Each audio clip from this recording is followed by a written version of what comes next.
Veja no ICL Notícias, segunda edição. Então, o que eu vi foi uma tentativa de golpe de dentro para fora. Direita sem discurso. Denúncias de pedofilia na internet alavancam projeto para regulamentar as Big Techs e incomodam bolsonaristas.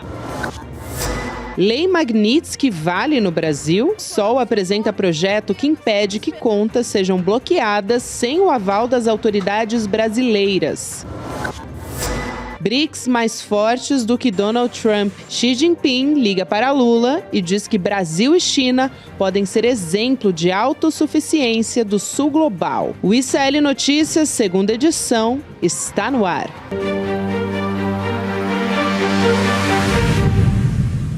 Olá, boa tarde. Seja muito bem-vindo, seja muito bem-vinda. O ICL Notícias, segunda edição, está no ar nesta terça-feira, dia 12 de agosto de 2025, nos canais do Instituto Conhecimento Liberta. Eduardo Moreira, também boa tarde para você que nos acompanha pelo canal da Voz Trabalhadora no YouTube. Você que nos ouve pela web rádio São João, diretamente de Quixadá, no Ceará, e também pela Rádio Cultural, na região da cidade de Torres, no Rio Grande do Sul. Ao meu lado já tenho o meu fiel escudeiro, companheiro Chico Sá. Boa tarde. Boa tarde, sempre aqui contigo, Gabi, com essa audiência imensa em todo o Brasil, coisa boa. Em Brasília temos aquela mulher extraordinária da notícia? Será? Exatamente. Meu Deus do céu, agora vai. Luísa Vilela, diretamente lá de Brasília, para a gente discutir os assuntos da política, regulamentação de redes sociais. Ela está diretamente do Salão Verde hoje. Boa tarde para você, minha querida. Boa tarde, Chico. Boa tarde, Gabi. Olha, vou te falar, muita coisa acontecendo nos corredores aqui desse Congresso Nacional, viu? Com certeza, Elô, eu vou querer saber o que está acontecendo aí pelos corredores do Congresso, principalmente porque está muito movimentado depois de um vídeo de um influenciador a respeito de adultização, de pedofilia também. O governo Lula está preparando está preparando um projeto que vai para o Congresso e é justamente a respeito desse assunto, né? Regulamentação de redes sociais, como combater a adultização, a sexualização das crianças. Então, essa pauta ganhou fôlego por causa desse assunto, desse vídeo. Tem diversas questões que foram abordadas ali, um vídeo de quase 1 hora, eu assisti do começo ao final. Ele faz um teste, ele faz um experimento em que ele pesquisa, né, os conteúdos e ele vai recebendo na plataforma do Instagram justamente esses conteúdos erotizando as crianças. Mas, enfim, essa pauta ela foi anunciada pelo ministro da Casa Civil, o Rui Costa, anunciando esse projeto que vai ser encaminhado para o Congresso Nacional. Ele deu uma entrevista para a rádio Alvorada FM, lá da Bahia, e disse que as Big Techs estão acumulando lucros bilionários às custas da integridade física, também da integridade psicológica das pessoas. E o próprio presidente da Câmara, Hugo Motta, está encaminhando, está mencionando, né, uma série de pautas que devem ser levadas para a Câmara dos Deputados também, Eloy. Aí a gente entra em diversas questões aqui, né? Porque parece que a Câmara não é novidade para ninguém, que o Congresso Nacional foi o primeiríssimo a se furtar desse debate da regulamentação, né, Elo? Que é mais do que urgente. Olha, é uma discussão assim que tem aspectos interessantes. Existem, de fato, na verdade, vários projetos aqui dentro para tentar regulamentar esse problema. E a questão é que, para você proteger as crianças dessas atividades nas redes sociais, você precisa regulamentar as redes sociais. E aí é que a coisa começa a ficar complicada, porque especialmente a extrema-direita não aceita a regulamentação dos algoritmos. Vocês lembram no ano passado que foi a guerra aqui para tentar regulamentar as redes, eles começaram a chamar de censura, né, dizendo que isso acabava com a liberdade de expressão. Acontece que hoje, na reunião de líderes aqui da Câmara dos Deputados, houve, assim, quase uma unanimidade a respeito da necessidade de tratar desse assunto. Então, foi decidido que na semana que vem haverá uma sessão especial aqui na Câmara, onde 2 representantes de cada partido vão falar sobre o assunto e imediatamente vai se criar um grupo de trabalho para discutir e apresentar uma proposta em 30 dias. Já existe um projeto de lei que foi aprovado no Senado, veio para a Câmara, tem um deputado que está em primeiro mandato, inclusive, primeiro mandato dele, deputado que apresentou hoje o relatório dele, já com base nesse projeto que veio para o Senado. A equipe dele correu e hoje de manhã apresentou. Então, existem muitas peças se mexendo, porque também, tá bom, é fato que já tem tempo que essa discussão vem acontecendo no Congresso. Porém, com esse vídeo que saiu agora, estabeleceu-se uma urgência. É como se o Congresso tivesse se dado conta que, de repente, a sociedade brasileira está prestando atenção nesse assunto, está chocada com esse vídeo e está preocupada, então eles precisam agir. Então, existem vários projetos, existe muita discussão e hoje, na reunião de líderes, ficou decidido. Esse projeto vai ser encaminhado e vai andar rápido aqui dentro. Então, foi uma das boas notícias que os líderes partidários apresentaram no final da reunião, que foi uma reunião, diga-se de passagem, bastante tensa por conta dos demais assuntos que foram tratados ali. Chico. O que eu vejo muito, Elo, nessa história toda é que ela renasce que não é só um vídeo, é uma denúncia, é quase uma reportagem profunda que faz o Felca, né, o youtuber, quando ele cria um perfil e mostra, assim, na prática, minuto a minuto, do que acontece nesse submundo de redes sociais. Pedofilia comendo solta, correndo solta, sem regra, sem ninguém prestar atenção, com a Meta, com as Big Techs deixando correr solto para faturar em nome disso, em nome de um crime. O Congresso, toda vez que se tocou nesse assunto, a extrema-direita salta achando que é censura, só que agora a extrema-direita está encurralada. Esse assunto cresceu demais, ele voltou com outra força, voltou por um assunto que eu acho que une o país inteiro. E eu já vi o líder do PL, o Sóstenes, todo cheio de vai para lá, vem para cá, porque não sabe como se posicionar, porque acha que vai ser censura de novo a rede. Então, é hora da esquerda, dos democratas no geral, encurralar a extrema-direita no assunto regulamentação das redes sociais. Eu acho que é uma grande oportunidade. O Hugo Mota, o Congresso, a direção da Câmara precisa de boas notícias, de apresentar algum trabalho que preste para a sociedade, porque até agora nada, né? Só mordomia e frouxidão do Hugo Mota. Então, eu acho que a hora é agora do governo ir com tudo em cima de uma pauta que é do governo. Não sei se vocês lembram, mas quem eu primeiro vi fazendo campanha forte em relação a isso foi a Janja, a primeira-dama Janja. Só que o nome da Janja sempre é muito polêmico, às vezes é criticado dentro do próprio governo e ninguém deu muita bola. Esse assunto foi pauta, inclusive, no encontro na China. No encontro com o governo chinês, que era uma forma de alertar o TikTok. Então, esse assunto é muito antigo dentro do governo e a hora é agora de forçar para tentar encurralar a extrema-direita na sua imensa hipocrisia. Porque você vê as Damares da vida... Vai lá, Elo, já falei demais. Bora.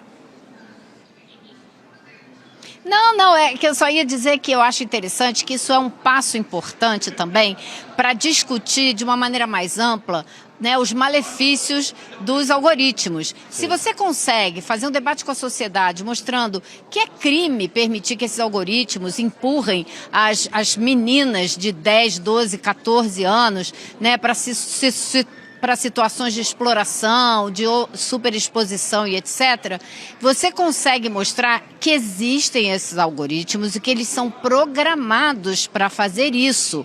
Então, você dá um passo à frente para depois você poder discutir que esses algoritmos também são programados para empurrar para as pessoas conteúdo ideológico de extrema-direita. Então, aí você começa a discutir o que é essencial. Claro que é importantíssimo você defender a sanidade emocional e mental das crianças e adolescentes, mas isso também é um primeiro passo para ter essa discussão mais ampla a respeito do poder dessas big techs na gerência da nossa vida e na intromissão delas nas democracias no mundo afora.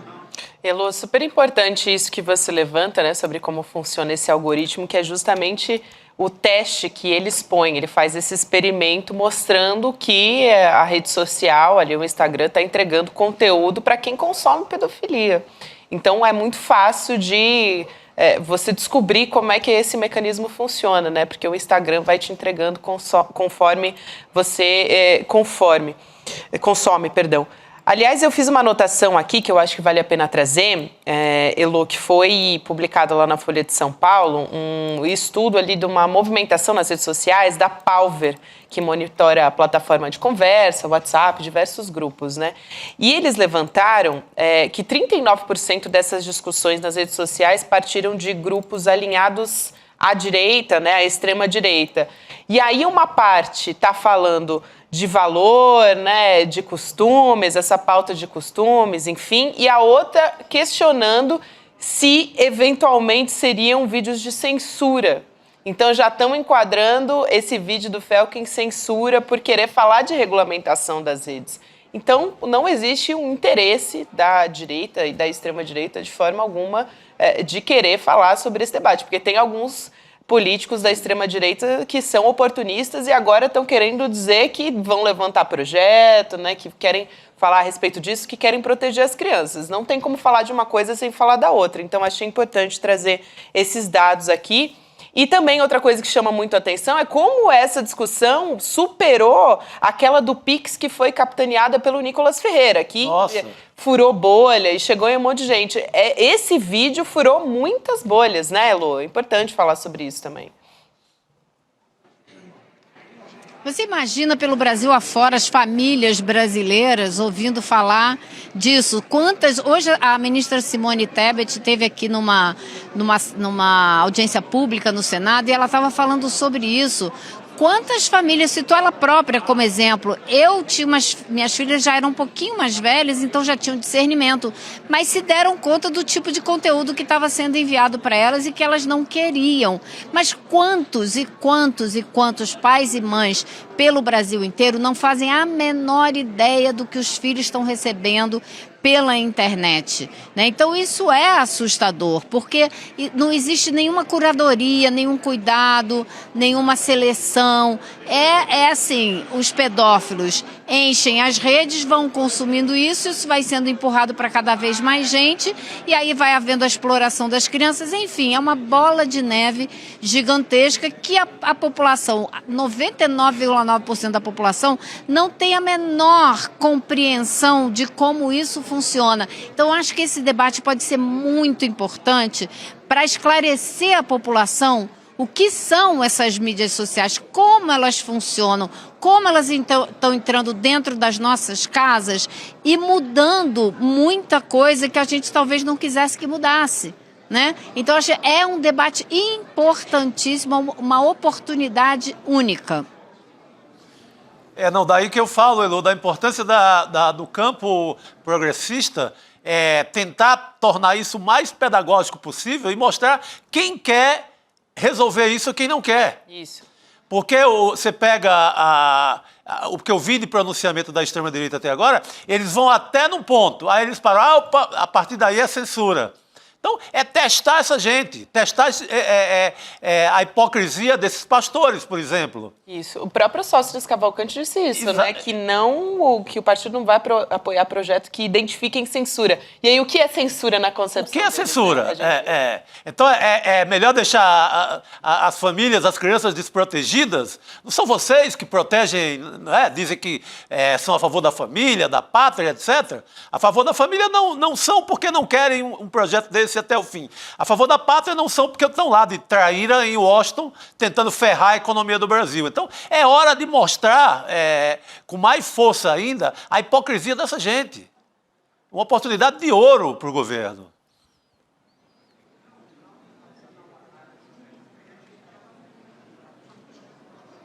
Aqui, não sei, só para explicar aqui que parece que tem um delayzinho, então a gente fica se entendendo nesses segundos de silêncios e de preencher os silêncios também. Às vezes a gente acaba se atropelando também, mas só para explicar para quem nos acompanha. Sempre que a Elô está no Congresso, tem esse delayzinho aqui quando a gente conversa. Então, já trazendo essa informação, né, Chico, de como a extrema-direita já está puxando para essa questão da censura, querer dizer que esse vídeo do Felca e toda a discussão que vem por aí, né, que agora está puxando o fio dessa história, entra o Ministério Público, enfim, a Justiça está agindo nesses casos também. Exatamente. Né? Também a extrema-direita querendo colocar essa pecha, né? Dizer que algumas propostas querem restringir manifestações políticas. Então, a extrema-direita mostra a sua cara quando se coloca dessa maneira, né? A intenção não é proteger... Exato, basta aprofundar, não é só esse debate, qualquer debate que se aprofunde no Brasil, a extrema-direita fica comendo poeira no meio do caminho porque não aguenta. A realidade é contra eles. Quero ver se eles topam agora aprofundar isso. Quando começar a bater no mundo dos pedófilos de direita e nos amigos deles, eles correm fora. Porque você pegar isso para valer, você vai bater no Trump para começar. Sabe? É a cara da extrema-direita, não só a extrema-direita dos Estados Unidos, mas a daqui também. Esse assunto é contra eles. Não dá. Eles até ensaiaram, quando saiu o vídeo do Felca, que é mais que um vídeo, é uma reportagem, né, aprofundada, mostrando assim, na prática como é que funciona esse submundo. Quando saiu, um ou outro ainda pulou ali correndo atrás do assunto, para tentar dar aquela lacrada. Só que vai chegando perto deles. Não dá para a extrema-direita brincar com esse assunto. Basta os democratas apertarem mais esse assunto que eles vão pular fora. Exato. Não fica Damares, não fica ninguém no caminho. Aliás, eles estão bem incomodados, né, Elô, porque eles tinham projetos que eram bastante importantes para eles, que foi o motivo até do motim na Câmara dos Deputados, anistia, para conseguir anistia para o Bolsonaro, também o fim do foro privilegiado, que foi um acordo que eles acabaram fazendo com o Arthur Lira, para até desmobilizar esse motim da Câmara dos Deputados, do Senado também. Eles não vão, esses projetos, ser discutidos, pelo menos por enquanto. Então, um dos efeitos dessa história, né, envolvendo pedofilia, também a proteção de crianças e adolescentes, é que acabou ficando de fora da pauta esses projetos que eram importantes para os bolsonaristas. E aí, o líder do PT na Câmara, o Lindbergh Faria, disse que essa pauta do golpismo não se impôs. E não é, mais uma vez, a gente chama atenção aqui, né, de interesse dos brasileiros, da sociedade. Sim. Vamos assistir esse vídeo e a gente volta a conversar? Vamos lá. A anistia não foi nem discutido. Foro foi discutido. Foro, eu falei para vocês, a gente teve apoio do MDB, do Solidariedade e de todos os partidos de centro-esquerda. Então, para a gente foi muito importante, Zé. Não entrou nem a anistia e nem o foro. A pauta da chantagem não se impôs no dia de hoje. Aí, Elô. Não se impôs no dia de hoje, mas a gente não sabe o que acontece na semana que vem, porque essa reunião hoje, na terça-feira, foi mais ou menos assim uma reunião extraordinária. A reunião do Colégio de Líderes acontece toda quinta-feira para definir a pauta da semana seguinte. Então, ainda haverá uma reunião na quinta-feira para ver qual vai ser a pauta da semana que vem. Mas o que eu posso contar para vocês de como que foi que eu consegui saber a respeito de como foi o clima dessa reunião, você teve ali PP, PL e União Brasil unidos na defesa da discussão desse foro privilegiado. eles estavam apoiando o PL nessa tentativa. E a discussão ficou toda muito em cima, olha, não dá para premiar quem tomou de assalto a Câmara dos Deputados. Não dá para dar de presente a eles, depois do que eles fizeram, a votação da pauta que eles queriam. Então, por hora, isso foi afastado. O presidente Hugo Motta não falou praticamente nada na reunião, ouviu o tempo todo. E o que me disseram é que, assim, sentiram o presidente Hugo Motta muito vacilante, muito inseguro. Não viram o presidente se posicionar em momento algum, o que é bastante preocupante. Então, não existe nenhuma certeza de que o risco esteja completamente afastado. Agora, o que facilita não colocar essa pauta do foro em votação? A dificuldade que essa turma tem de se entender. PP, PL e União, me disse um deputado hoje, não vão conseguir fechar um texto. Por quê? Tem deputados que estão com problemas no STF, mas são problemas na segunda turma, onde tem o Cássio Nunes Marques, onde tem o André Mendonça, onde tem outros nomes. Não é na primeira turma, onde está o Alexandre de Moraes, o Flávio Dino, a ministra Carmen Lúcia, o Barroso. Então, quem está parado ali na segunda turma com algum problema, acha melhor manter tudo no STF, porque se você passar lá para a cidade de onde eles vêm, pode ser que um desembargador lá coloque a situação deles em perigo. Então, tem interesses divergentes e eles todos estão trabalhando em interesse próprio e por isso talvez não consigam aglutinar todos esses interesses num texto só, porque para ser num texto só devia ser, não pode processar deputado em instância nenhuma, que aliás é uma outra medida que eles estão tentando passar da impunidade, né? Dizer que para abrir um inquérito, para investigar uma atitude supostamente criminosa de um deputado, tem que ter autorização da Câmara antes. Eles querem passar isso, colocar deputados e senadores acima da lei, acima de qualquer parâmetro. É uma coisa absurda. Então, o pessoal da esquerda diz, se eles fizerem isso, vai ser um tiro no pé, vão se queimar muito. Vocês imaginam essa discussão na sociedade? Uma sociedade que já tem em baixíssima conta, infelizmente, o Congresso Nacional. E vai mostrar que eles estão tentando legislar para não poderem ser processados nunca.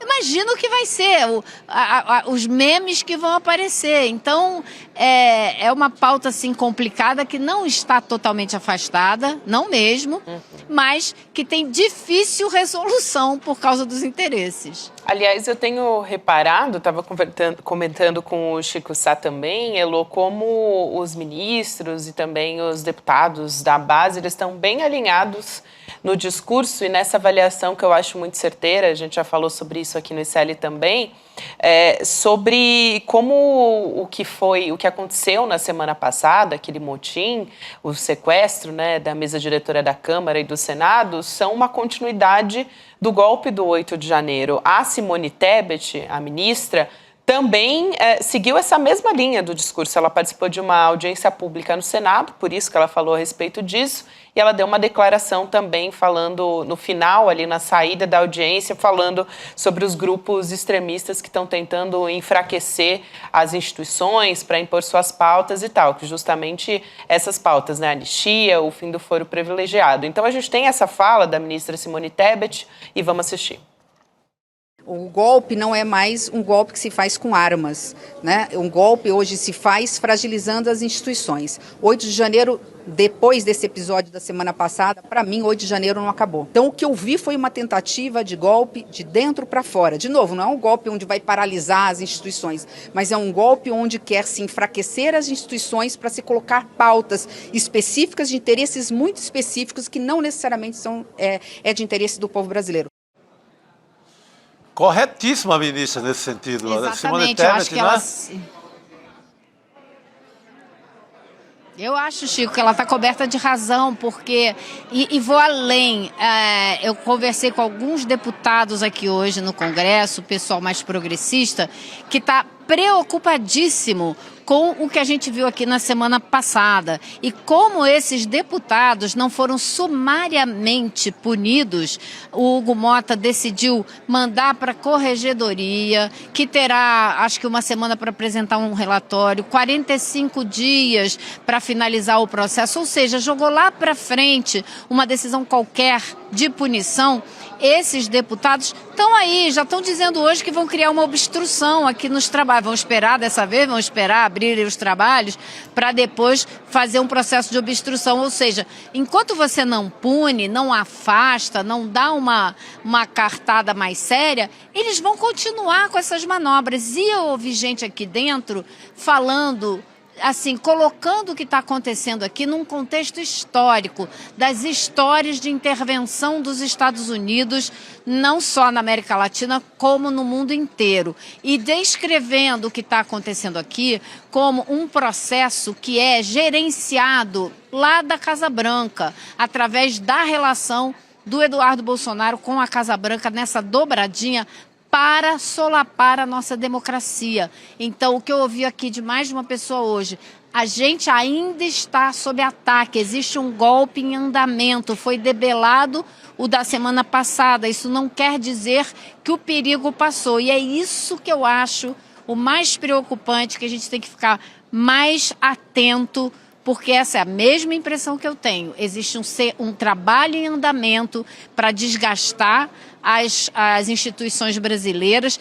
Agora o Trump vai tentar colocar o Brasil numa lista de países que são, assim, de última categoria na hora de falar de direitos humanos. Você veja só, acusando diretamente o ministro do Supremo de ser ditador. Então, assim, é muito perigoso o que está acontecendo. Perigosíssimo, Elu. É um momento... Muita gente não se deu conta ainda da delicadeza do momento, do que a gente está sob sanção, o ministro do Supremo Tribunal Federal no Brasil, sob sanção de Casa Branca. E isso graças a um trabalho feito pela oposição brasileira. Para beneficiar uma família, para beneficiar o pai desse sujeito que está lá na Casa Branca.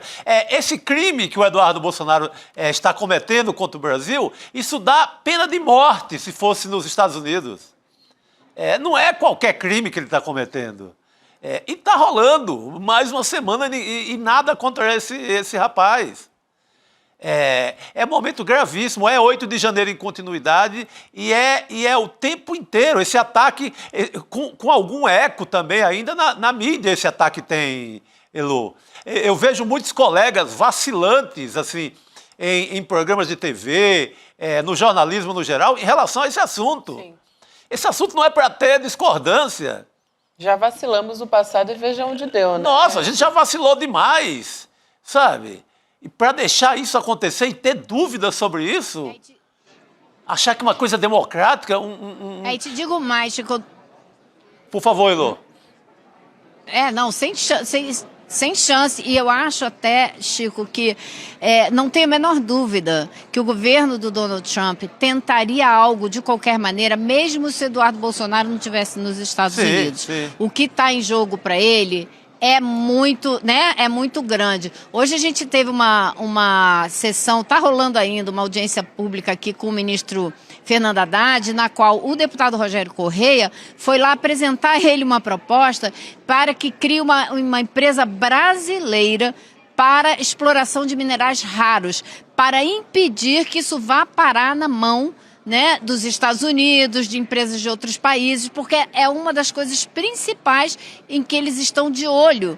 São nos nossos minerais de terras raras, lítio, a água. Então ele veio propor isso como uma solução de caráter estratégico mesmo para o país, para enfrentar esses interesses, que é por conta disso que a gente está sendo atacado. Exatamente. Não, seria uma bela iniciativa ter uma estatal brasileira para cuidar disso, porque é um assunto estratégico. Não dá para colocar na mão dos piratas da mineração um assunto desse. E vai cair na mão desse povo. Claro. Sabe? Não é colocar na mão desses garimpeiros de multinacionais para levar esse ouro para fora assim. Eu digo ouro, são aqueles 17 metais raros, mais mais nióbio, mais lítio, assim, um material que é muito precioso hoje no mundo inteiro e que vai ser motivo de guerra logo mais. Lógico, porque as big techs crescem o olho para cima disso, né, Chico? E vale a pena a gente ressaltar também, a gente tem o Eduardo, falamos sobre ele aqui, e essa galera toda da extrema-direita, e tem governador também, assim, mandando carta para governo do Donald Trump. Nossa, que feio, né? É até difícil falar sobre essa história, viu? Que sabujo, Governador do Distrito Federal que enviou uma carta para o Donald Trump criticando o governo Lula, pedindo diálogo, sendo que o diálogo esteve aberto desde o início. Quem não queria dialogar era o Donald Trump, né? Curioso é que também o Ibanez Rocha manda essa carta para o Donald Trump logo depois que o Trump disse que Brasília é uma cidade violenta. Isso foi colocado ali no discurso do Donald Trump quando ele estava justificando por que queria a Guarda Nacional em Washington, porque a criminalidade tinha subido, o que a gente já desmentiu aqui também no ICL. A gente trouxe os dados da polícia com base na realidade, né? A gente não está falando aqui da nossa cabeça. E aí o Ibanez Rocha, ele diz que o Donald Trump está equivocado, ele deu uma passada de pano ali, né, sobre a história da violência em Brasília. Ele fala, ele está equivocado, possivelmente, não só uma passada de pano, mas também coloca, embute uma espécie de fake news ali, porque ele diz, possivelmente por causa da ausência de diálogo com o governo brasileiro. Que sabujo, né? Que lesa pátria, quinta coluna. Que homem pequeno, né? Que pensa dessa forma. E só para assim, fechar esses adjetivos que você está usando aqui, Chico, muito corretamente, o Ibanez Rocha diz que o presidente Lula é quem deve abandonar disputas ideológicas, olha só o que ele diz, e adotar uma postura pragmática nas relações internacionais. Gente, vamos falar a verdade aqui, né? Não, e parece que ele não está prestando atenção nem no noticiário, em nada, né? E a gente sabe qual é a característica do Itamaraty e do governo Lula, né, Elô? Que é do diálogo, da negociação, acima de tudo. Exatamente.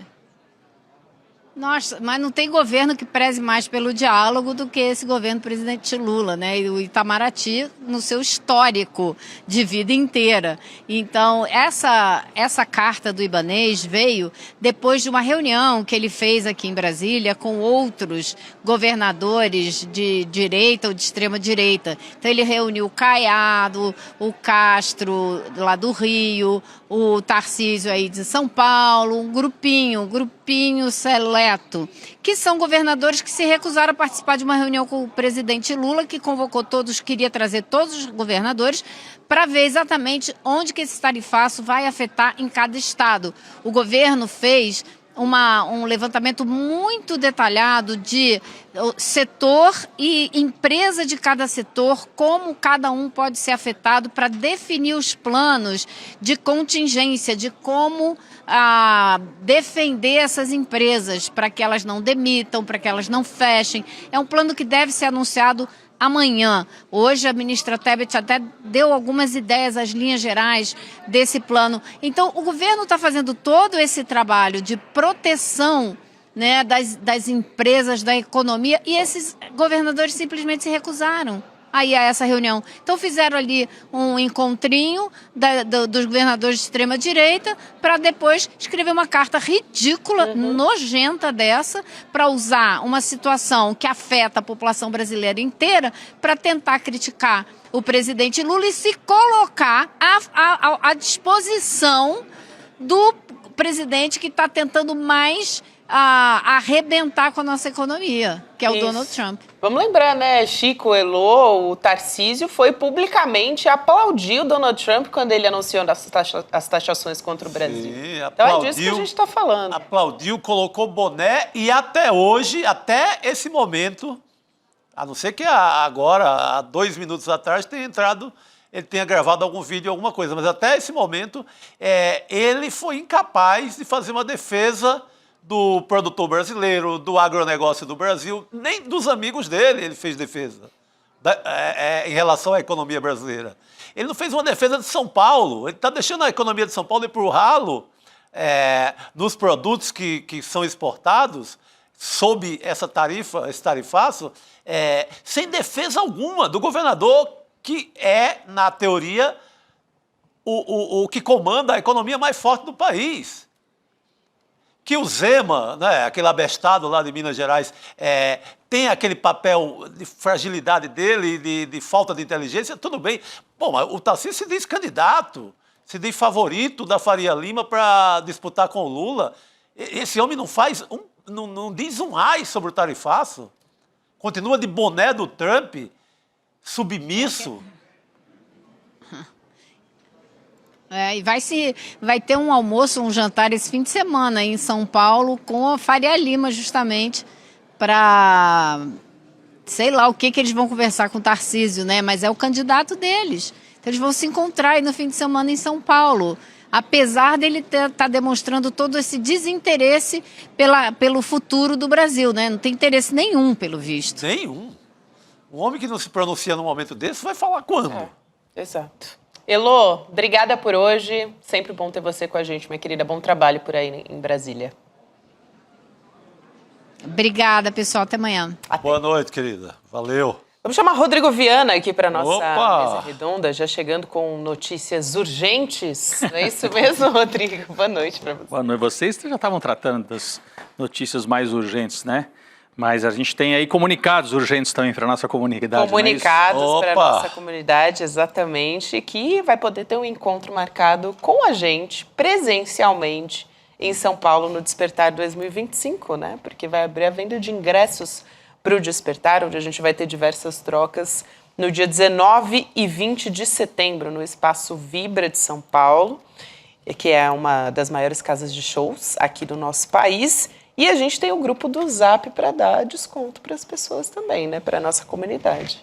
Muito Ou bom. seja, Grande encontro coisa presencial, né, da comunidade CL de 2025 é o Desperta, né? isso. Ano passado a gente fez o nosso primeiro Despertar. O Despertar, com a aliás. nossa O comunidade. Desperta é o programa às 7 que da o manhã. Panúncio todo dia está apresentando. O Despertar é esse grande encontro presencial dias 19 e 20 de setembro. A gente faz o convite para você se inscrever aí, cl.com.br/despertar, e a gente poder se encontrar, né? Vai ser, na verdade, um somatório de eventos, né, durante 2 dias. Palestra, conversa, lançamento de livro, debate, vai ter de tudo um pouco ali, né? Você vai poder entrar em contato com a turma aqui do ICL e também convidados especiais que o Edu e a equipe toda está preparando aí. E vai ter spoiler nesse grupo, viu, Chico? Nesse grupo do WhatsApp, Opa! não é só venda de ingresso que abre amanhã não, com desconto, mas vai ter também spoiler de quem vai ser convidado e tal, então o pessoal fica por dentro. Que primeiro. coisa boa. No ano passado, encontrei gente do Brasil inteiro. Sim. Região Norte, meus amigos lá do Nordeste, todo mundo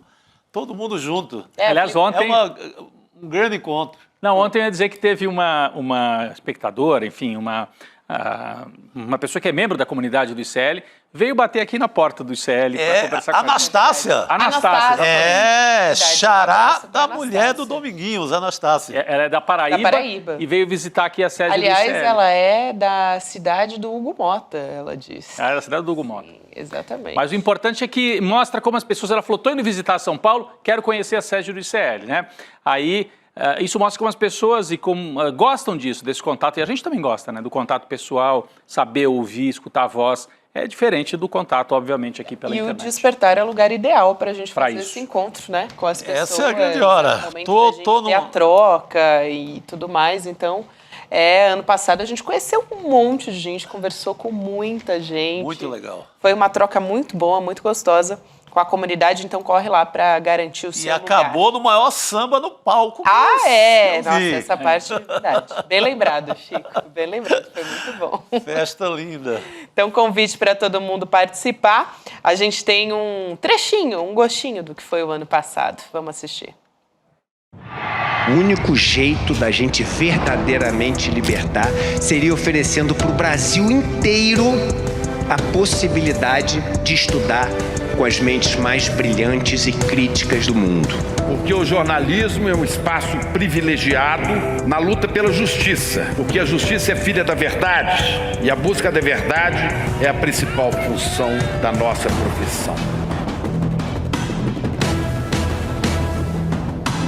Ser um indivíduo que sonha mas não perder a conexão com a comunidade a que você pertence.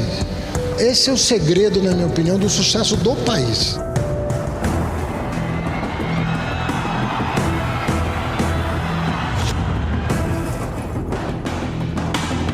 Chegou a hora de despertar.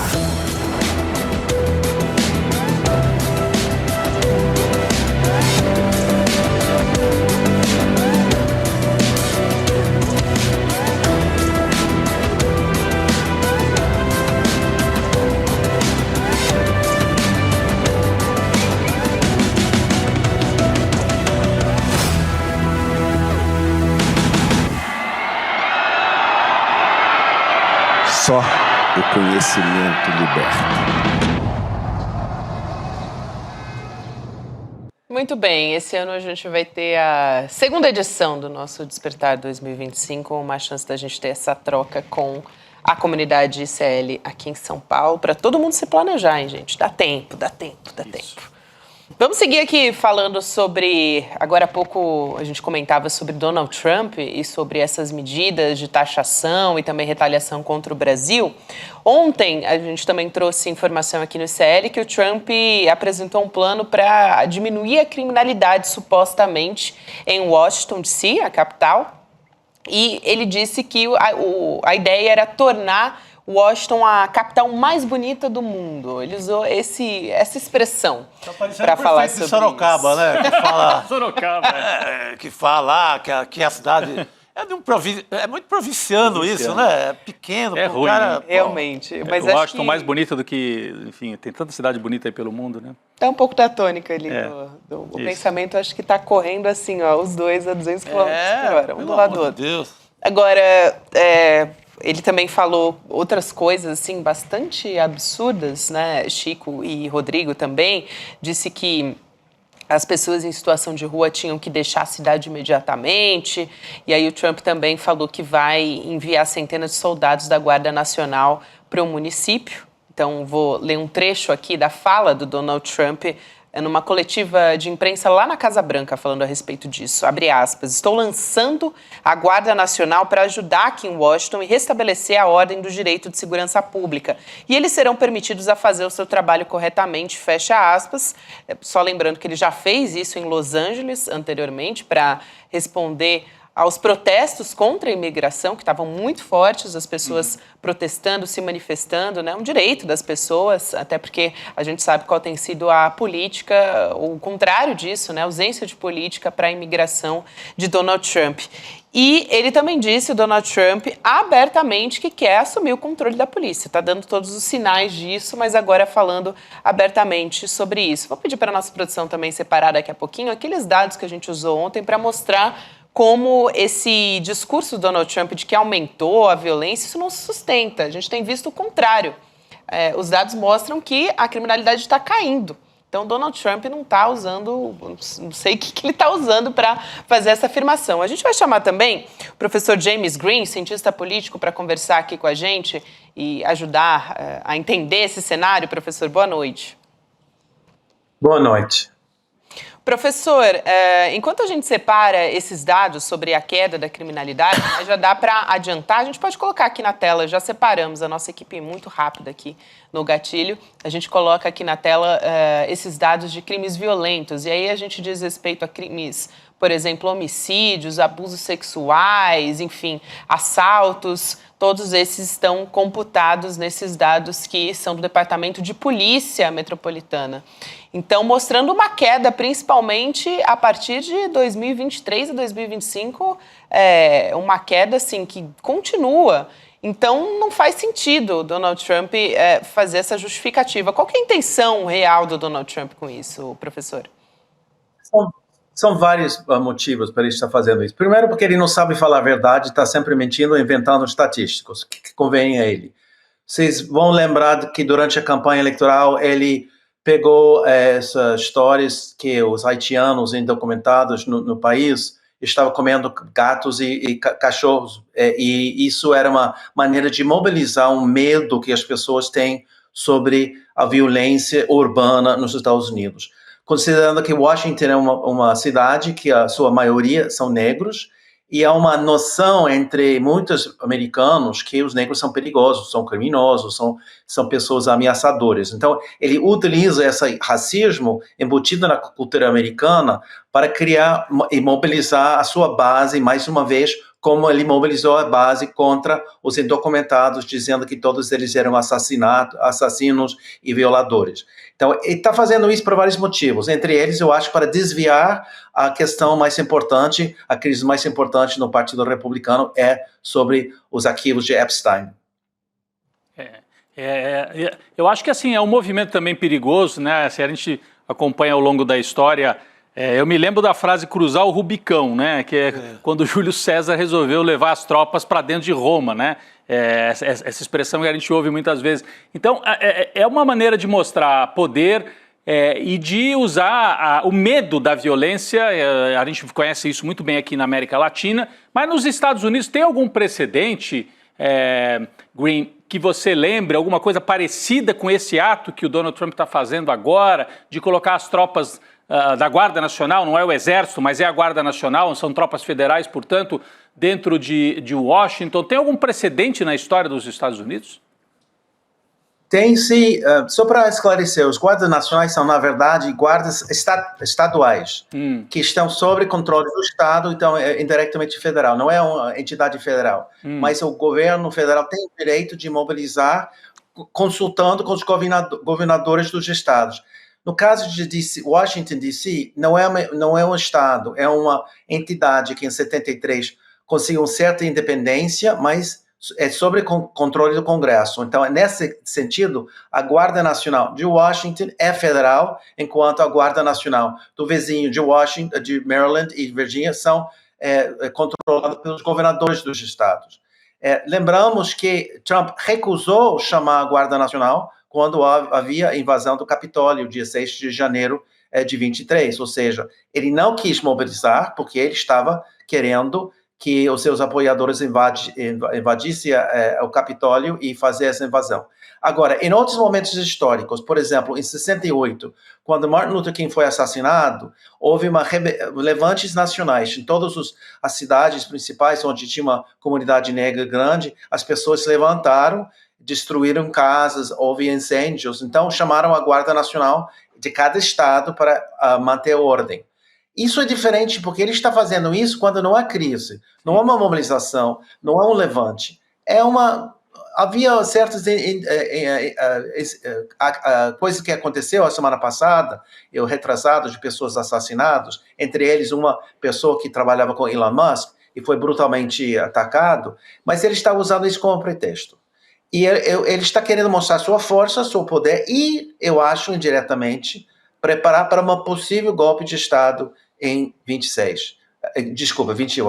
E eu falo isso, eu não sou pessoa que acredita nas conspirações, eu sou muito cuidadoso, mas ele está querendo pensar uma maneira de manter-se no poder, e se ele conseguir fazer isso, ele vai precisar esse direito já estabelecido de poder mobilizar a Guarda Nacional sobre o controle federal para invadir Washington, D.C. e controlar a cidade, caso houver uma tentativa de golpe. Cria um precedente, né, Gabi, Chico? Cria um precedente pensando lá em 2028. Já pensando mais adiante aí. Mas, professor, se ele perde as próximas eleições pro Congresso, se a economia continua não dando sinais de reação, vai ficar difícil até golpe, não, mais adiante? Eu acho que vai ser muito difícil, eu acho que ele não vai conseguir, e eu acho que se os últimos 2 anos do mandato dele tem esses problemas que eu acredito que vão acontecer, ele vai ser muito enfraquecido e não vai conseguir. Mas ele está uma pessoa planejando isso, é um plano B que ele está pensando, legitimando o direito do próprio exército, porque há uma tradição muito grande, inclusive leis, que proíbem o exército americano interferir em qualquer atividade criminal nos Estados Unidos. Ele está preparando esse terreno, dizendo que eles vão entrar como apoio logístico às atividades, por exemplo, das pessoas da imigração que estão prendendo os indocumentados e deportando, para poder ter precedente para justamente a possibilidade de um golpe em 28, porque ele não tem lei, ele não tem direito de ser mais candidato em 28. Exato. A Constituição proíba ele ser, mas ele acha que ele tem uma maneira de fazer isso. Então... Esse é o perigo, né? Perigo, ele pode mesmo determinar... É muito sério. É muito sério. Eu vou ser muito honesto com vocês. Eu, por exemplo, eu não usava a palavra fascista durante muito tempo, caracterizando esse governo. Mas eu estou cada vez mais convencido que ele tem um plano fascista de tomar o controle, ele tem uma base de apoio entre os republicanos que recusam enfrentá-lo. Há uma crise começando, mas é uma crise muito inicial, nesse sentido, entre os republicanos. E se os democratas não ganham a maioria no Congresso, pelo menos na Câmara, em 26, não vai ter maneira nenhuma de deter o poder que ele está querendo exigir nos Estados Unidos. É muito perigosa a situação.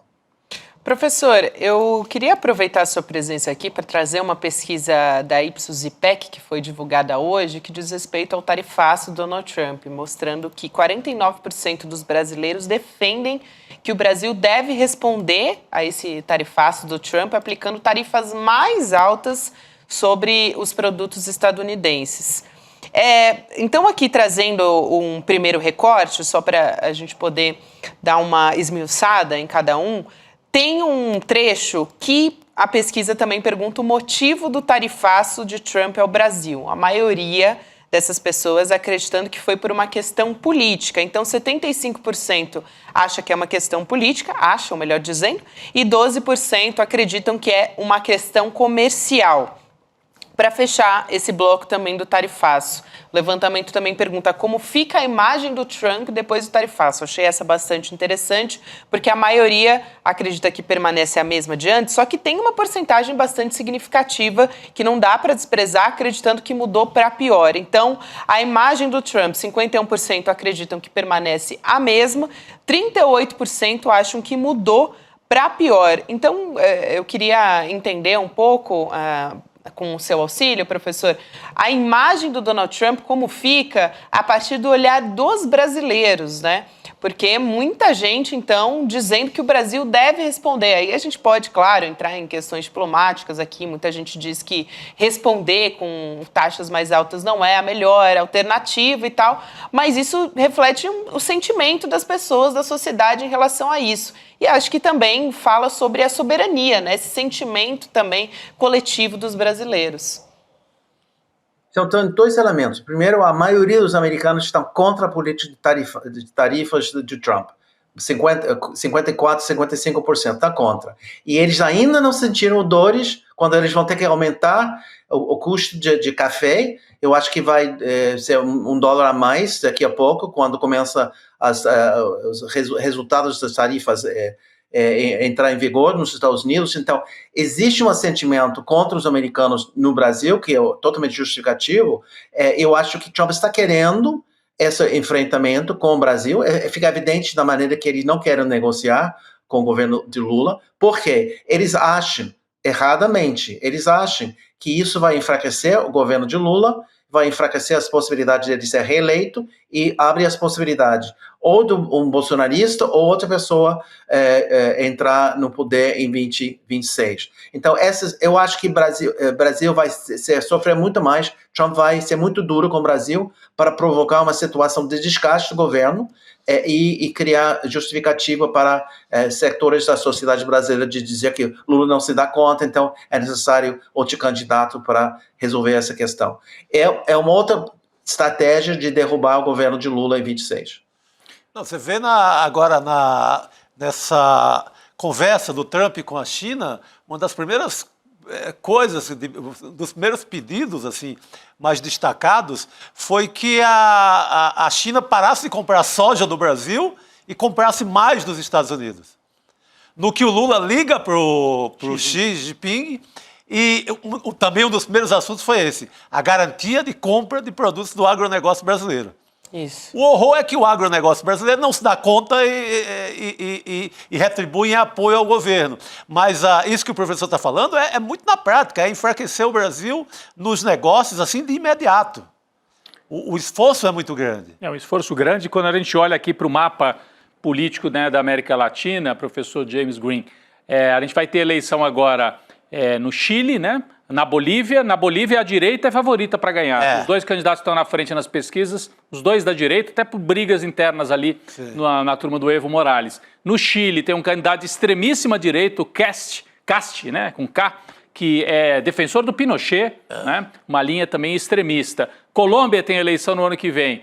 Então, tem um mapa aí, o Milei na Argentina já totalmente alinhado com os Estados Unidos. Tem um mapa aí em que acho que o Trump olha para o mapa e fala, bom, onde está difícil? É o Brasil. Se eu ganhar o Brasil, eu conquisto quase tudo. Tem o México também, que está com a Cláudia Sheinbaum, já um governo progressista. Mas o Brasil, nesse momento, se você olha para o mapa das Américas, né, nesse momento de confrontação internacional e tudo, tem um papel fundamental. As pessoas não se dão conta, acho que o brasileiro às vezes não presta atenção nisso, mas na geopolítica o Brasil hoje é um papel fundamental, porque está nos BRICS. Basta ver que hoje o Lula recebeu telefonema do Xi Jinping e um aceno da França. A embaixada francesa fez uma postagem, uma espécie de uma brincadeira com uma música brasileira, dizendo: se os Estados Unidos não querem, nós queremos parceria com o Brasil. Então, tem um papel estratégico e é perigosíssimo um momento porque eles vão insuflar instabilidade, né? A gente sabe disso.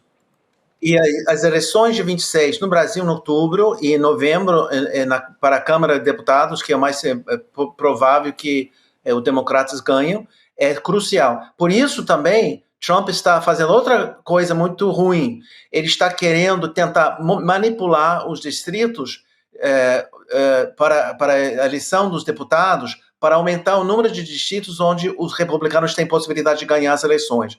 Ou seja, ele tem uma margem, os republicanos têm uma margem de 3 deputados na Câmara, eles querem manipular distritos em Texas e outros estados para aumentar o número de distritos onde os republicanos têm a possibilidade de ganhar as eleições, com isso ganhar a maioria na Câmara. Se ele perdeu a maioria na Câmara e se os democratas ganham a Câmara de Deputados, eles podem, primeiro, bloquear todos os projetos de lei orçamentários, podem abrir CPIs para investigar a criminalidade do governo e os excessos que eles têm cometido e criar uma situação favorável. É uma pena que... Bom, então essa situação é crucial, tanto para o Brasil e para os Estados Unidos, e eu acho que ele entende muito bem que a missão é derrubar qualquer governo progressista no Brasil em 26. Como ele está querendo evitar que os democratas ganhem uma maioria na Câmara nos Estados Unidos em novembro de 26. É um momento crucial para os dois países. Fundamental essa fala, professor. Eu queria aproveitar também, Rodrigo, Chico, professor Green, para trazer o posicionamento de um secretário de defesa do Donald Trump, secretário de defesa dos Estados Unidos, o Pete Hegseth, que compartilhou um vídeo que pastores estão dizendo que mulheres não devem ter direito ao voto. Não vou nem fazer as contas aqui de quanto que a gente retrocedeu quando ele faz essa afirmação. Mas a gente coloca aqui na tela essa publicação do secretário nas redes sociais, em que ele está compartilhando o vídeo desse pastor conservador, o Toby Stamper, e ele diz que o voto em família, que é conduzido pelo homem provedor, é o ideal.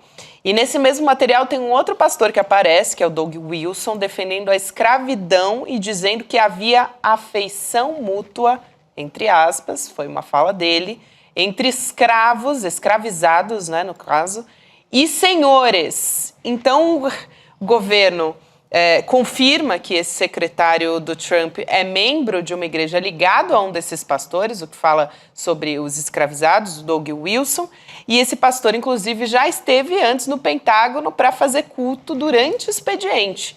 Então, olha só, é importante só pegar mais uma informação aqui, professor, para te passar a palavra, de que no início do governo Trump foi criado um gabinete da fé, porque o Trump justificou, né, o governo justificou que seria uma maneira de investigar um suposto preconceito contra os cristãos.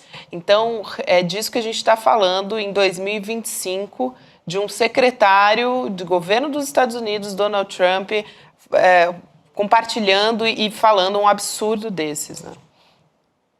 Ele foi um dos poucos ministros que quase não foi aprovado com o procedimento do Congresso na aprovação dos ministros. E ele tem uma tatuagem do nacionalismo branco, que foi comentado como uma indicação que ele tem uma simpatia pelo nacionalismo branco, que é uma ideologia que justifica a superioridade dos brancos, e um argumento que os latino-americanos, no caso da Europa, os árabes, os muçulmanos, estão ocupando o espaço da civilização branca, eles têm que ser deportados da Europa e dos Estados Unidos para manter essa cultura branca superior às outras civilizações mundiais dos negros, dos latino-americanos. Então, ele é muito perigoso.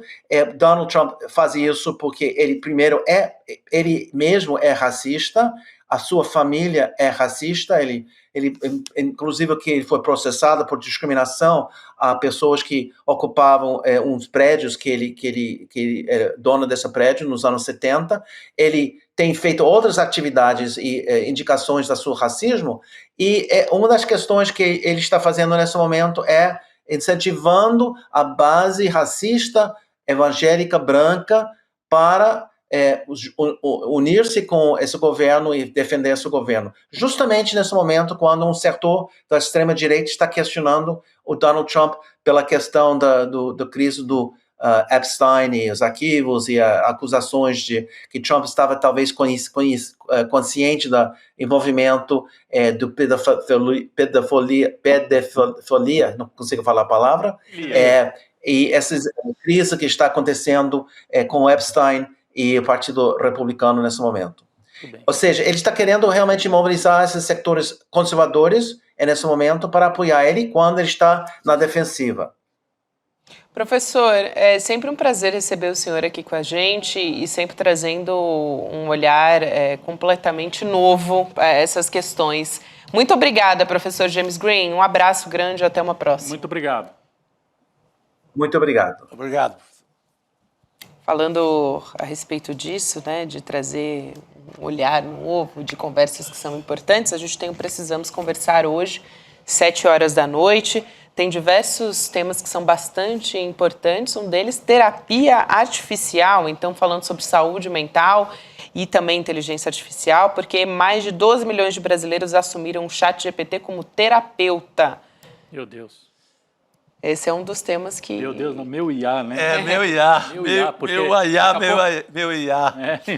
Porque daqui a pouco vão para a igreja também, né? Substituir a igreja já faz logo no IA, né? Isso tudo, né? É impressionante. Mas aí a turma do Malafaia da vida não vai gostar, viu? Vai gostar muito, quando não. começarem a fazer consulta religiosa por aí, eles vão perder o dízimo. Mas é um tema super legal esse que elas vão debater aí. Tem muito outros muito bons aqui, falar sobre divisão de tarefas em casa, o trabalho doméstico invisível que ainda recai sobre as mulheres, e também net porn, o acesso precoce e intenso à pornografia, adoecendo a iniciação sexual dos jovens e moldando relações distorcidas, violentas, sem intimidade, enfim. Assuntos importantes que a gente traz aqui na discussão com a Juliana Baroni, a Sucena, Márcia Tiburi e Sara Zara. Toda semana eu falo isso, né? Nossa, esse assunto aqui eu fiquei interessada. Porque a pauta é muito quente, tá bom, né? Mesmo, tá muito bom, a gente acompanha. É uma febre mesmo, a gente se consultando com a inteligência artificial. É impressionante. Pô, pelo amor de Deus, cara, procura um profissional do ramo. Olha, uns recortes muito bons desse programa dessa terça-feira. Então você acompanha a partir das 19h. Tem um grupo do WhatsApp também, icl.com.br/precisamos conversar, para você ficar por dentro de tudo que rola no programa. E a gente volta a conversar sobre o 8 de janeiro e também sobre tudo que gira em torno desse julgamento. Em breve vamos voltar a falar sobre isso muito aqui, porque a discussão está rolando no Supremo Tribunal Federal. A gente teve um artigo nesse final de semana do Hélio Gaspari, jornalista, que foi publicado na Folha de São Paulo. Chico Sá ontem falou a respeito disso, né, Chico? Sim. Sobre como isso levantou uma discussão sobre o julgamento do Bolsonaro. uma possibilidade de pedido de vista do ministro Luiz Fux, que poderia acabar arrastando a decisão, postergando até, eventualmente, para o ano que vem. Se tiver um pedido de vista, o processo ele pode ser paralisado por até 90 dias, mas imaginando quando isso vai acontecer, enfim, e tantas questões que são colocadas, né, no processo jurídico, isso poderia acabar se arrastando para um ano de eleição de 2026, o que é preocupante. E o mais louco é assim, que normalmente se pede vista quando você não entendeu direito, quando você quer se aprofundar mais. Gente, o Supremo está discutindo isso desde sempre. Se o Fux não entendeu nada até agora, vai precisar de vista... Vai continuar vai sem ficar, entender. não sei, a doutora Damares sabe infinitamente mais do que eu. Isso. É quem tem que comentar esse assunto. Que você, olha, com certeza você também traz aqui questionamentos muito importantes, mas mais do que eu, com certeza, Chico, doutora Damares vai trazer o olhar dela, porque o interessante é que, assim, eu vi diversas críticas de juristas argumentando que o ministro Luiz Fux, ainda que ele tenha divergências, né, com o restante da primeira turma, já colocou algumas divergências na primeira turma do Supremo Tribunal Federal, mas não teria um argumento, como você traz, para atrasar, de fato, esse processo. Ele não leu até agora nada? Quer dizer, a discussão ali, todas as provas que já foram colocadas, já está tudo muito claro. Então, a doutora Damares Medina pode ajudar a entender melhor essa história, qual é a possibilidade real disso acontecer, ou se faz sentido essa questão que é colocada por tantos juristas e também pelo nosso Chico Sá aqui. Doutora Damares, boa noite. Boa noite, gente. Obrigada pelo convite. É sempre um prazer estar aqui conversando novamente com vocês. Boa noite, Gabi. Boa noite, Chico. Boa noite, Rodrigo. Boa noite, querida. Já colocando, então, essa questão, né, de se faz sentido que não teria muito cabimento, eventualmente, o ministro Luiz Fux adiar o pedir vista e acabar adiando a decisão do julgamento justamente por esse rol grande de provas e tudo que já foi colocado, muito esmiuçado, que parece que está muito claro para todo mundo. Ou se ainda existe uma chance, pelo que a gente vem acompanhando, dessas algumas divergências que o Luiz Fux tem com a primeira turma. Olha que interessante, né? Esse é um tema que eu sempre trato com meus alunos, porque o processo judicial, ele se transformou nos últimos anos, nas últimas décadas. Hoje em dia nós temos um processo absolutamente virtual. Isso significa que todos os autos, desde a primeira página até a última, são digitais e qualquer um pode ter acesso em tempo real.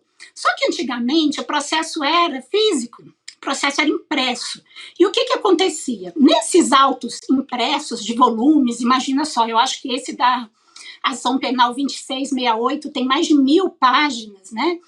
Ele era impresso e era designado para o gabinete do relator. Por que o relator originalmente tinha tanto poder, né? Concentrava tanto poder? Porque ele era incumbido de ler todo o processo, aqueles autos físicos, fazer o relatório, e quando ia para a sessão do julgamento, ele apresentava o relatório e os demais ministros da turma ou do plenário votavam de acordo, ou se tivessem alguma dúvida, pediam vista. Isso que significa, no passado, as vistas dos autos, né? Que é o que o Chico falou. Não, eu não entendi muito bem, esse relatório não está muito claro, eu não sei se eu concordo com o voto ou não do relator, então eu vou pedir vista. Só que com o passar do tempo, esse pedido de vista, que tinha origem nesse processo físico, aí o que acontecia na vista? Ia lá o funcionário, carregava os autos do gabinete do relator e levava para o gabinete do ministro vistor. Hoje em dia não faz nenhum sentido o pedido de vista. E vejam vocês, nas ações, né, alguns tipos de ações do Supremo Tribunal Federal, tinha a figura do ministro revisor. O que o revisor fazia? Pegava lá o voto do relator e fazia uma revisão.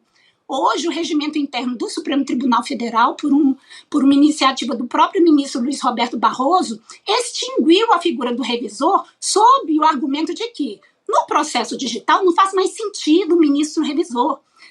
Se a gente for levar ao pé da letra, não faria mais sentido sequer o relator, porque todo mundo tem acesso aos autos. Essa concentração de poder do relator que decide quando julga, quando não julga, essa concentração de poder do ministro que pode pedir vista, e não sejamos ingênuos, né?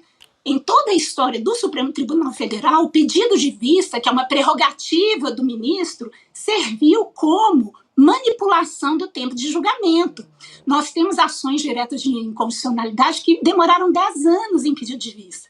Por mais que o regimento interno determine que tem que devolver em 90 dias e tal, o ministro tem uma prerrogativa e não devolve, não cumpre. Há vários estudos sobre isso, né? Então eu concordo com o Chico que um pedido de vista a essa altura do campeonato, em um processo público, em que todas as oitivas das 149 testemunhas, o interrogatório dos 31 réus foram televisionados, gravados, com áudio disponível, você pedir vista, fica claro que ele está no exercício de uma prerrogativa dele, mas com um nítido fundamento de mudar o tempo do processo para eventual adequação, que não seria aquela, né, do devido processo legal.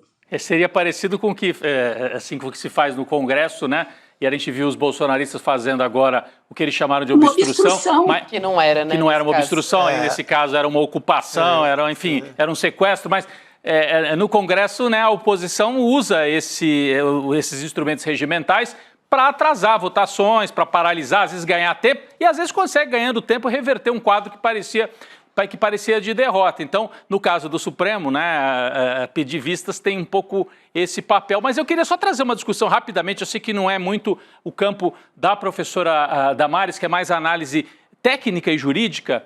Atrasar para 2026, por mais que nós, cidadãos brasileiros, a gente queira que esse caso seja julgado, que o Bolsonaro e os outros sejam responsabilizados.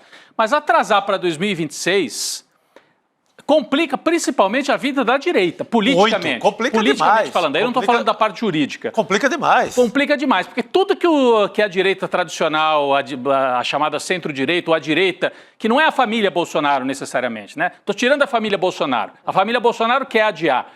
A direita, o Ciro Nogueira, o Centrão, etc., quer resolver logo, para ver se daí convence o Bolsonaro e fala: Bolsonaro, desiste desse troço, apoia o Tarcísio ou apoia algum outro aí, para a gente poder virar essa página. Então, se empurra para 2026, é claro que o Fux, se fizesse isso, nessa hipótese levantada pelo jornalista Hélio Gaspari, e o Chico trouxe aqui, estaria atendendo um desejo da família Bolsonaro, que quer adiar o quanto mais para que eles sigam no comando da situação, mas para a direita, isso para a extrema-direita, não bolsonarista necessariamente, complica bastante do ponto de vista político. Então, eu como cidadão gostaria de ver logo resolvido, mas fica só essa avaliação de que para eles não é bom, para a direita não é bom. Não é mesmo. E na perspectiva jurídica complica para todos nós, né? Porque ano eleitoral tem várias limitações orçamentárias, várias limitações, implicações do dia a dia de cada um de nós, não pode ter posse. Não, assim, não é um ano típico, é um ano atípico. E eu gostaria de chamar a atenção, assim, em primeiro lugar, o pedido de vista não é uma excepcionalidade do ministro Fux, isso é uma praxe no Supremo Tribunal Federal que ao longo dos anos vem sendo usado por vários ministros para modular politicamente o tempo de julgamento. E essa é uma das principais críticas, né? Porque nós estamos diante de um tribunal que não tem prazo para julgamento. Nós temos medidas cautelares antes daquela regra que determinava a submissão para o colégio decisório, em vigor há mais de 10 anos. Então, isso é um problema estrutural. Mas eu acho que vale a pena a gente refletir um pouco sobre a nota pública que foi divulgada pela Ordem dos Advogados do Brasil. A Ordem dos Advogados ela é uma única instituição que tem esse nome de ordem. Né? Nós temos Conselho Federal de Medicina, Conselho Federal de Engenharia, Conselho Federal de Enfermagem, nós temos a Ordem dos Advogados do Brasil. Isso remonta aos institutos dos advogados brasileiros desde 1840, o que nota, o que demarca assim, a independência da entidade. E ela publicou uma nota absolutamente dúbia. Né? Em um parágrafo, ela condenava genericamente supostos excessos. No parágrafo seguinte, ela tentava contemporizar, o que mostra, inclusive, um descolamento da entidade com o passado recente dela. Né? Se nós lembrarmos, em 1980, a secretária do presidente da Ordem dos Advogados foi assassinada por uma carta. Né? O presidente era Eduardo Seabra Lida, né? Ela foi assassinada porque ela abriu a carta que era para o presidente, justamente quando o presidente da Ordem dos Advogados exigia que os algozes da ditadura fossem nomeados. Então, essa carta da OAB deixou a categoria muito apreensiva, mas ao mesmo tempo, assim, ela é um indício de uma entidade que, apesar de ser uma das últimas fronteiras de proteção da democracia, se vê um pouco descolada da sua base, que é composta, sobretudo, por advogados jovens, que tem uma média salarial baixíssima, né? Uma entidade cujo Conselho Federal é eleito indiretamente e cujo pronunciamento tem, de fato, um peso. Então, essa nota que se mostrou insustentável, porque em um parágrafo condena, no outro defende, ela é um pouco sintoma desse descolamento da Ordem dos Advogados, que nesse momento crucial da democracia deveria se pronunciar de uma forma inconteste a favor das instituições, né? Porque é um dado relevantíssimo, gente. Se se fala de impeachment de um ministro do Supremo Tribunal Federal, o que isso significa na prática? Um voto a menos vai mudar o julgamento? Não vai. Né, 707 recursos interpostos contra as decisões monocráticas do ministro Alexandre de Moraes foram confirmados. 400 pelo plenário e 300 pela turma. Isso. Então, quando se fala de impeachment de ministro, quando se fala de ministro que não está seguindo o devido processo legal, você está ameaçando o Supremo Tribunal Federal. Isso. Porque se um ministro não vai mudar o resultado, já que os julgamentos foram colegiados, você vai fechar o Supremo Tribunal Federal? Perfeito. Vai impedir todos os ministros? Então é um fato muito grave. Que merece uma atenção nossa, porque é todo o Judiciário, é todo o Supremo Tribunal Federal que acaba sendo ameaçado. Muito bom, doutora Damares. A doutora Damares foi muito elegante com a OAB, porque, ao meu ver, assim, aquela nota é vergonhosa. A nota da OAB... Eu preferiria o silêncio. Eu sou advogada há 27 anos, tenho muito orgulho de ser advogada, porque advogada é parcial, tem lado. Eu preferi o silêncio. É um absurdo, uma entidade que sempre esteve no combate, né, na defesa da democracia, a vida inteira, que foi atacada pela ditadura e pelo tudo que representa o bolsonarismo. E agora faz uma nota, eu ia falar pífio, porque a gente sempre fala pífio para qualquer coisa, mas, gente, é uma vergonha, aquilo dá vergonha de você ser um advogado, conhecer a lei, ser de uma entidade chamada Ordem dos Advogados do Brasil, escrever aquela nota. Eu quero crer que tenha sido um estagiário que ia passando, entrou no elevador, fugiu, entrou na sala, escreveu aquilo e publicou. Aquilo não pode ter sido um dirigente de OAB. Não tem... Eu vou além, não é? Não tem categoria não dá. A gente que advoga, a gente lida a vida inteira com decisões esdrúxulas, teratológicas, ilegais, parciais, mas todo advogado aprende que decisão judicial não se discute, se cumpre e você vai reverter no judiciário, você vai reverter recorrendo, né? E não fora da lei, não recorrendo a um país estrangeiro. Não existe isso. É claro. Não existe. Eu fiquei realmente bastante preocupada, concordo com todas as palavras do Chico, porque nessa semana, né, eu acho, como advogada, eu dou um peso relevante, né, à ordem, ao meu órgão representativo, mas isso realmente ficou aquém do esperado por uma entidade que sempre ocupou a linha de frente na defesa da democracia, principalmente se nós observarmos o que o governo Trump tem feito nos Estados Unidos com relação às firmas de advocacia. Lá, a Bar Association deu uma nota duríssima. Ela tem processado o Trump em todas as instâncias judiciais, né, porque é inadmissível você imaginar que lá um presidente já está perseguindo advogados. Então, se aqui nós temos um segmento político que se alinha a esse governo lá para atacar o nosso judiciário e a Ordem dos Advogados se posiciona desse jeito, eu fiquei apreensiva, confesso que fiquei apreensiva. Aproveitando, doutora Damares, esse gancho a respeito de como o Donald Trump tem retalhado advogados, também sancionou o ministro Alexandre de Moraes com a Lei Magnitsky aqui no Brasil. Tem uma iniciativa que é interessante da gente colocar aqui para discutir o que dá para reverter dessa Lei Magnitsky. A deputada federal Fernanda Melchiona, do PSOL do Rio Grande do Sul, ela apresentou o que a gente está chamando de PL da soberania financeira. E o projeto de lei, o objetivo é justamente tirar o efeito da Lei Magnitsky, que está sendo utilizada pelos Estados Unidos, pelo governo do Donald Trump, contra o Alexandre de Moraes, sancionando um ministro, dizendo que ele vai contra os direitos humanos, né? E essa proposta da deputada Fernanda Melchiona, né, pela proposta ficam proibidos os bloqueios, as restrições, suspensões de contas também, com base nessas sanções de governos estrangeiros. E ela vale para instituições financeiras, para corretoras, para entidades ligadas ao Banco Central e a Comissão de Valores Imobiliários também.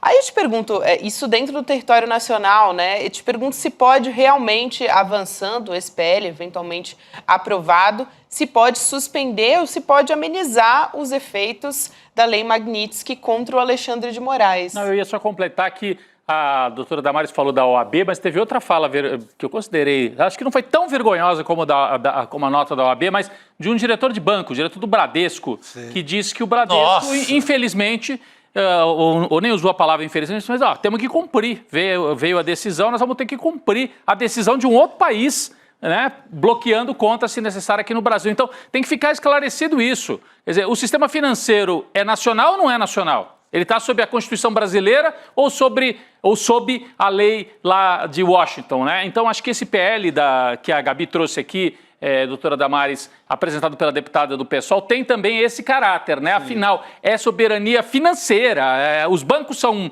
nacionais ou não são, né? E que tipo de regra que rege os bancos no momento em que vem de fora para dentro uma determinação de bloquear as contas? Então, se o ministro não pode ter conta na Caixa Econômica, no Bradesco, no Itaú, no sei lá onde?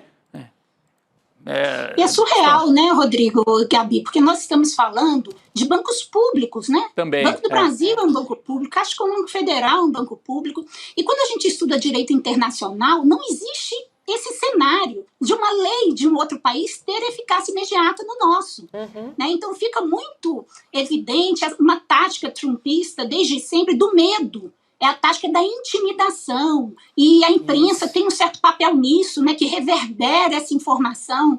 Eu li sobre essa reunião que alguns ministros do Supremo teriam tido com presidentes de bancos, né, o BTG Pactual, o Santander e outros, e foi informado, inclusive, de tentativas do governo Trump de fazer essa lei valer no sistema de pagamentos europeu, que é o SWIFT, e a Europa foi imediatamente negativa. Que dirá o Brasil, assim? Eu vejo com boas intenções um projeto de lei que, digo óbvio, uma lei internacional não pode ter eficácia imediata no território nacional.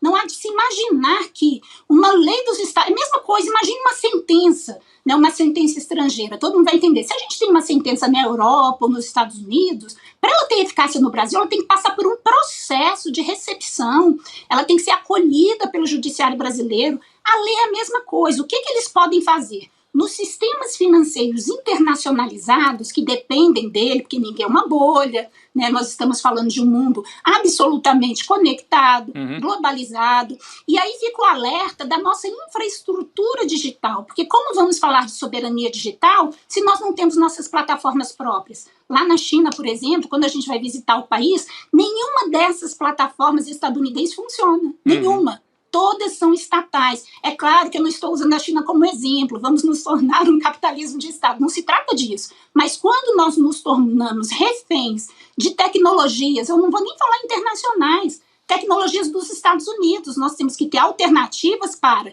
que esse tipo de alarde, de sanção, não se torne de fato coercitiva a ponto de nos intimidar. E aí eu trago relatos recentes, né? Ontem parece que o Trump estava saindo da Casa Branca em direção para o seu campo de golfe e viu alguns sem teto, algumas pessoas em situação de rua e determinou o ICE ir lá e retirá-los todos para longe de Washington.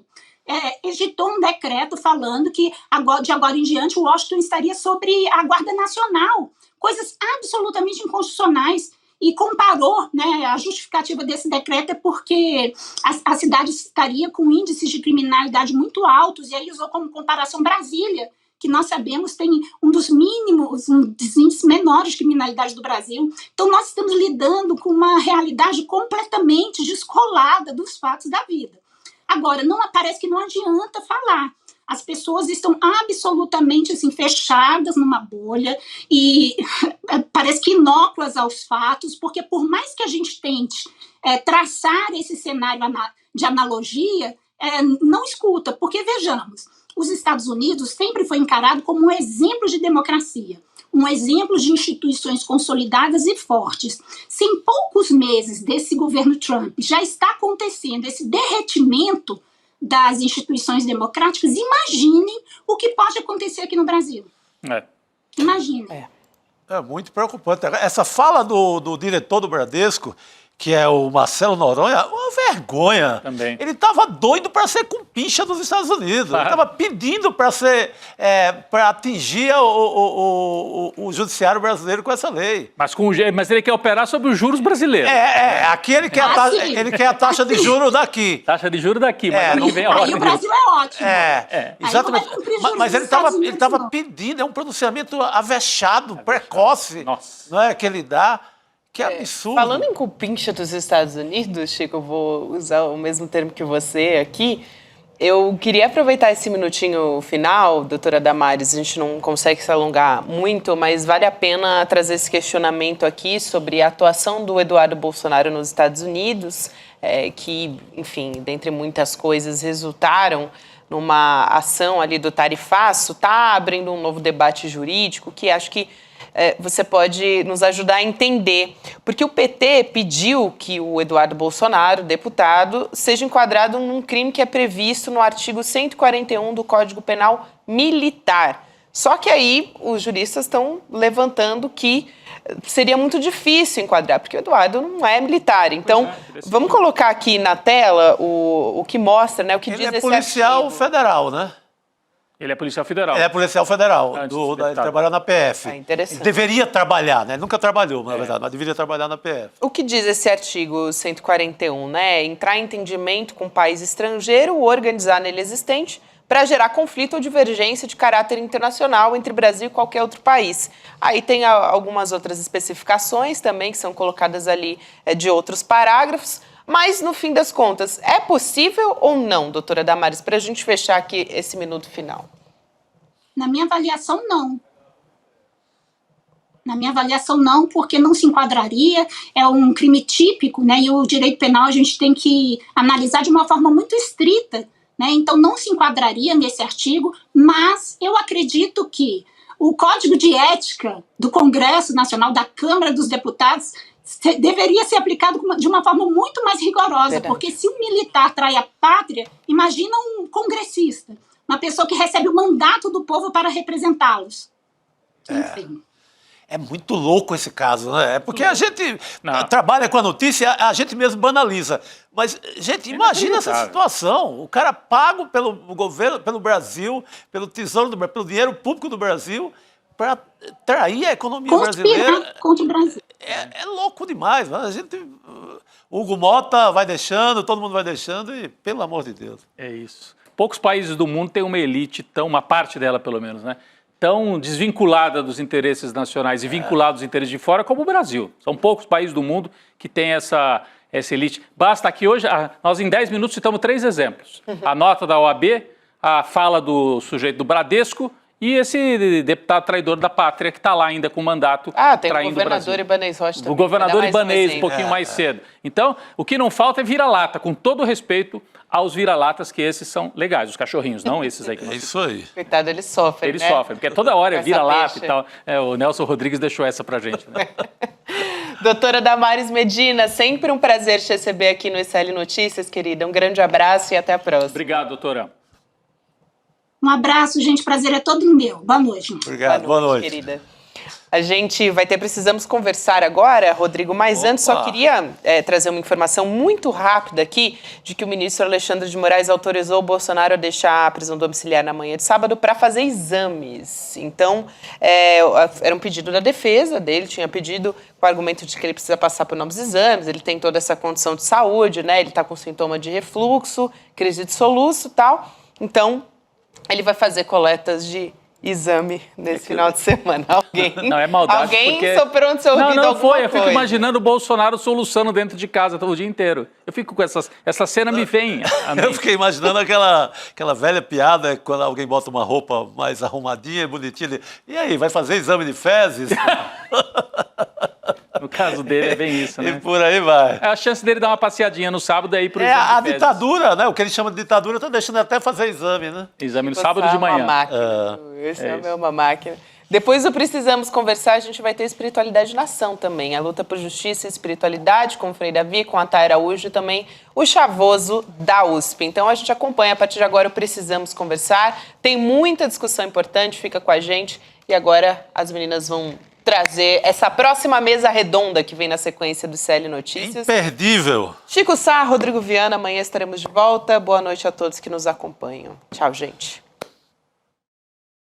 A esquerda no Brasil diz que a direita quer matar a democracia. A direita no Brasil diz que a esquerda está fazendo uma ditadura. Quem será que está falando a verdade? Existe uma conspiração, um plano secreto por trás do que está sendo feito pela extrema-direita no Brasil? Quem poderia nos ajudar a entender esse xadrez político que, no final das contas, vai definir o destino das nossas vidas? Eu digo para vocês quem? Daniel Ziblatt, autor do livro Como as Democracias Morrem, professor de Harvard e atualmente uma das pessoas mais demandadas no mundo para explicar esse fenômeno. E ele vai dar uma aula online gratuita aqui no ICL para toda essa nossa comunidade. Vai ser no dia 28 de agosto, uma quinta-feira, às 8 horas da noite. São coisas que só o ICL traz para você. Você tem um canal, rádio ou TV? Chegou a hora de levar ao seu público o jornalismo que faz história. Democracia! No ICL, você tem acesso exclusivo a Chico Pinheiro. Esses caras fardados sempre estiveram tumultuando a vida democrática neste país. Leandro Demore. Que foi tudo tomado pela água, ó. Heloísa Vilela. Que a mesquita é aqui dentro do campo de refugiados. Juliana Dalpiva em campo. O conjunto probatório é muito forte. Apurando tudo de perto, feito por quem entende. São histórias que mudaram o Brasil e você pode levá-las ao seu público. Seja nosso parceiro. Use nossa programação gratuitamente e fortaleça seu conteúdo com credibilidade. Acesse icl.com.br/parceria. Juntos, levamos a verdade mais longe.